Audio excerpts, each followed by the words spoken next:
My name is Anthony Hernandez, and I am a student at Liberty University pursuing my master's in public health with a nutrition concentration. I will be discussing with you my overall practicum experience and some of the information I was able to determine through this 13-week project. I decided to pursue an unmet need that was outside of my current concentration and focus more on community, population, and public health overall. Although I will discuss more in depth about the premise and the needs of the intervention that I did, my overall experience was very eye opening, and it really helped me develop personal and necessary skills to become a public health professional.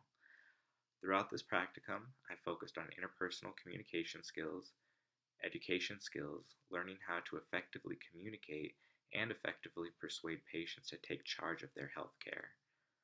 On the next slide, this slide you will see the location and a little bit more information about the site that I chose. The site that I chose for this practicum was a local medical clinic in Colorado Springs. Being a large city of almost 500,000 people, this clinic services around 6,000 patients for their primary care.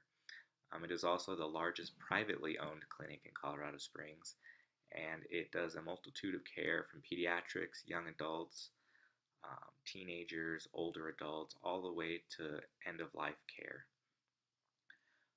They have urgent care and pediatrics, internal medicine, and all other departments that you can think of. Their patients consist of individuals of all ages, as I said, but the only thing is that they tend to be geographically close to the clinic itself. This intervention, which I will discuss in the next slide, focuses on that older group of adults, so ages 65 years and older, which tend to be very adamant about coming in for their health care. So we wanted to make sure that we can capitalize on that and try to improve on the situation that's at hand. The next slide, you'll see a set of the main problems that I wanted to combat in this practicum.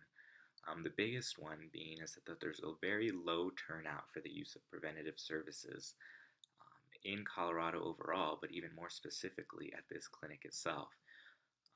Where a national average for, let's say, a mammogram or a colonoscopy is above 74%, a lot of the averages that we were seeing here, especially in the older adult category, was below 50% in the 40s, which is very low for these type of services. Additionally, many of these older adults were very unfamiliar with what these preventative services did. Additionally, there was no dedicated personnel in the population health department that actually spent the time to dedicate to education and outreach. There were many people that did do that kind of activity, but it wasn't their primary duty, and it sort of fell off on the edge when there was less time to do that other thing, depending on what was going on at the time and what the other workload that they were responsible for. So me, at being the individual that was interning here, decided to take this problem head on, create a sort of campaign to address these issues so that we could increase the turnout for preventive services and provide that education to the patient themselves. On the next slide, you'll see what kind of solution that I had. Now on this slide, we see our solutions. So the solution that I came up with was to create this intervention program via telephone that utilizes education as a primary means of communication. I wanted to make this very basic, simple, so that each patient could understand what these preventive services were and why they were applicable to them. Additionally, I implemented a personalized patient-centered care approach. Now, this is something that we all should be doing. Most providers do conduct these types of patient-centered care approaches, but what I really wanted to do was look at everyone's medical records individually, find out what situations applied to them, which services were necessary for them, and really tailor this educational interaction with them to make sure that they were getting the information that they needed to ensure that they were properly meeting the risk factors that they had.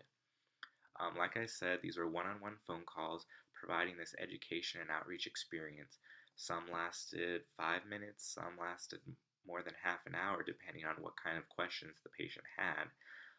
And the goal was that these interactions would really drive the patient to take more of an interest in their health care and in their overall satisfaction with their aging, to make sure that they were doing what was necessary to prolong their lives and live a happy and healthy life. Slide, we see the results. So overall, we found that this method of patient-centered care with this personalized education was very successful. We did find that it increased the number of preventive services utilized across the board for both men and women, and it also increased upon the different age groups that we did over the age of 65. Um, some other things that we found were that this patient-centered care is very time-consuming. So whereas 4, maybe 5 people were doing bits and pieces of it, this for me ended up being a full-time job, and a lot of the time was spent with these patients. Um, Throughout this experience, we contacted over 600 patients, um, and it was very rewarding to be able to educate them on the necessary services that they need to maintain their health. And it was also great to see how excited they got about their own health care. On the final slide, looking forward, there's many things that we need to think about after this intervention is done. Although this was a specific group that was targeted with older adults who seemed to have the least number of the utilization of preventive services, we may want to think of other situations and other groups and other areas that we want to combat.